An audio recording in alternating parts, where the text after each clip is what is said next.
Hey, we are looking at chapter 12 from pure year 1, and this is differentiation, which is a huge part of maths. And actually, it's one of the topics that is part of calculus, which is both differentiation and integration together. So there's lots of different things I'm going to be taking you through here, and I'm going to just get started straight away with these problems.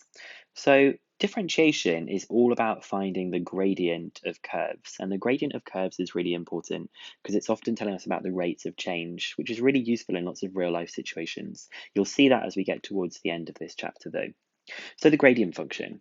For a straight line, the gradient is constant. If we have the line y equals 3x plus 2, wherever you go along that line, the gradient is always going to be equal to 3. But for a curve, the gradient varies, and we can no longer have a single value for the gradient. We ideally want an expression in terms of x that gives us the gradient for any value of x. And unsurprisingly, this is known as the gradient function. So we're going to have a look at this graph that we've got here, which is y equals x squared. And I've reminded you that at GCSE, you found the gradient of a curve at a particular point by drawing a tangent. A tangent is just a line that kind of just touches it at one particular point. And really, it's about a line that seems to have the same gradient of the curve at that point. So you can see the blue curve in the background, and I've got these black little line segments at these particular points of x is minus 3, x is minus 2, x is minus 1, 0, 1, 2, and 3. And we can see what the gradients actually are. Now, when this gradient is drawn at x equals minus 3, if you were to calculate the gradient of this line, you would find that its gradient is minus 6. At minus 2, it is minus 4. At minus 1, it is minus 2. At 0, it is perfectly flat. It has that base. At 1, the gradient is 2, etc., etc. So this is for the particular curve y equals x squared. This is only for this curve. And it says by looking at the relationship between x, so the coordinate of where it is along the bottom, and the gradient, can you come up with an expression in terms of x for the gradient? Well, this is a pretty simple one. It looks like to find the gradient, you take the top value and you just multiply it by 2. In other words, you take the x value and you multiply it by 2.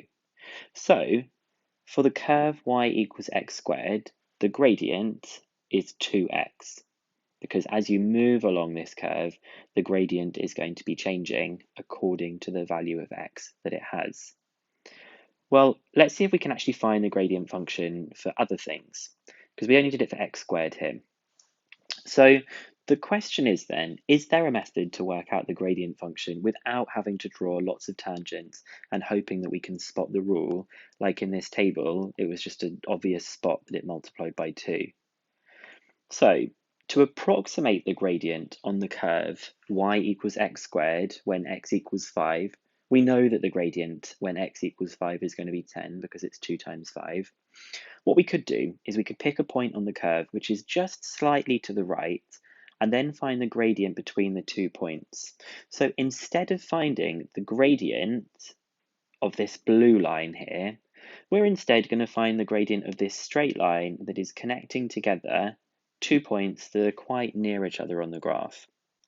So this graph that we're talking about is y equals x squared, and we're just going to say what the coordinates are. So the x coordinate is 5 here, which means the y coordinate would be x squared.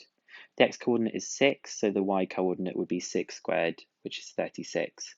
And then we're just going to go back and remind ourselves about how we find the gradient. These little triangles here, these mean the change in, and they're actually delta is the name of that. So it's the change in y over the change in x, so it's going to be 36 minus 25 divided by 6 minus 5, the change in x. So 36 minus 25 divided by 1, well, 36 minus 25 is 11, so the gradient is 11. But we know that the gradient when x is equal to 5 is going to actually just end up as 10, because we know that you're taking the x coordinate and you're doubling it. So it's not quite right. So maybe what we can do instead is we can move this second point, this red one, we can move it so it's now becoming a little bit closer. Because as the second point gets closer and closer, the gradient should become a better approximation of the true gradient. If you imagine this red dot that I've just drawn moving so it gets so close eventually it should just have the same gradient as the tangent at that particular point there. So this time, instead of it being at 6, I've moved it to 5.01. Well, this coordinate is still going to be 25 for the y coordinate.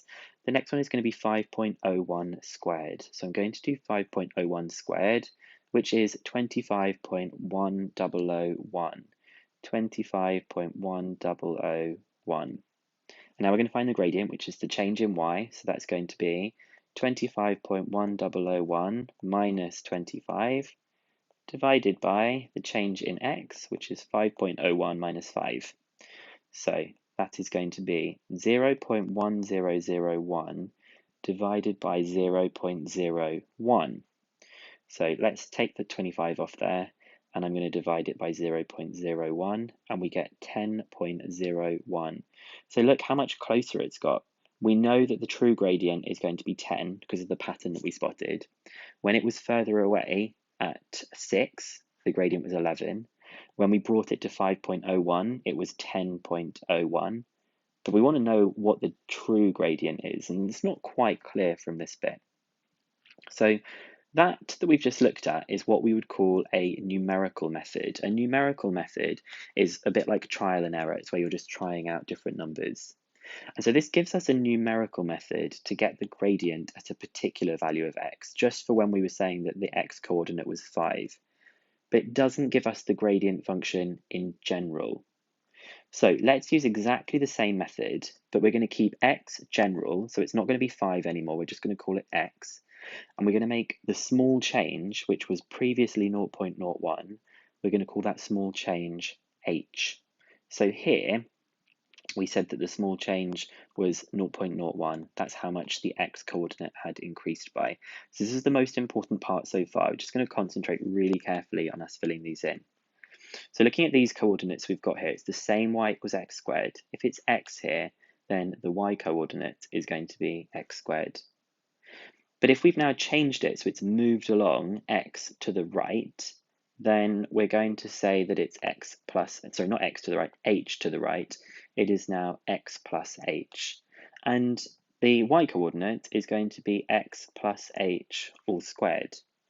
So this value here was x. It has moved to x plus h. So this gap in between is h. And then this y coordinate for the bottom part is x squared, and it's moved to x plus h squared. And so I guess that gap in between them is going to be the difference. It's going to be x plus h squared minus x squared. But let's do that in the same way that we've done before. So the gradient is going to be the change in the y coordinates, which is x plus h squared minus x squared. I've grabbed these values from here and here.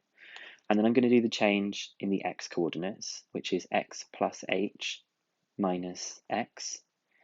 So you can see what I've got here. That's the h that I've just calculated, and here is this red part here that I've calculated.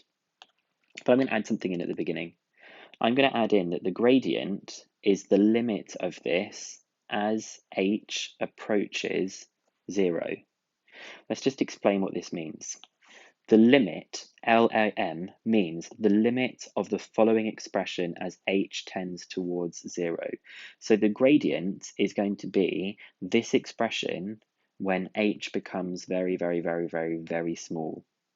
For example, the limit of 1 over x as x tends to infinity is 0, because as x tends towards, meaning as x goes towards infinity, the limiting value of the expression is 0. If you do 1 divided by, I don't know, like 10 million, it goes towards 0. It's going to give you 0. Even though you can't actually find out what 1 divided by infinity is, we can see how it behaves.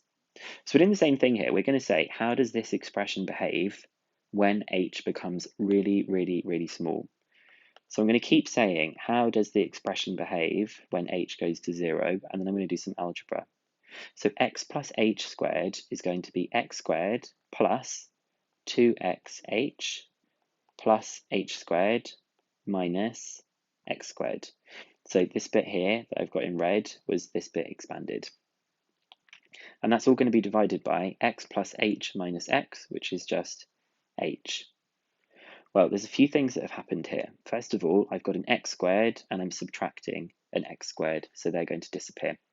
So I'm going to rewrite that next line. It's going to be the limit as h approaches 0 of the expression 2xh plus h squared divided by h.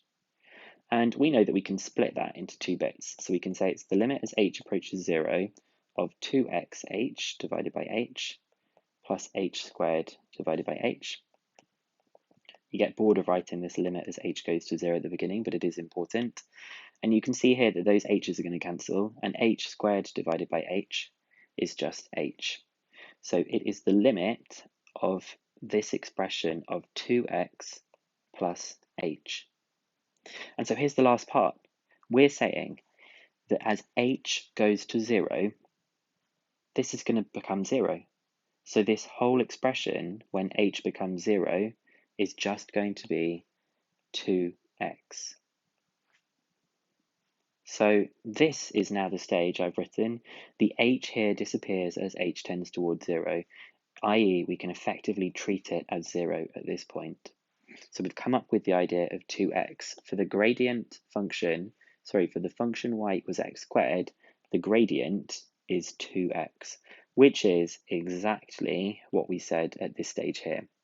I'm going to talk about this in a bit more detail in a little bit, but we can't just make h be equal to 0 right up here at the beginning, because you would be dividing by 0, and dividing by 0 is always a big problem.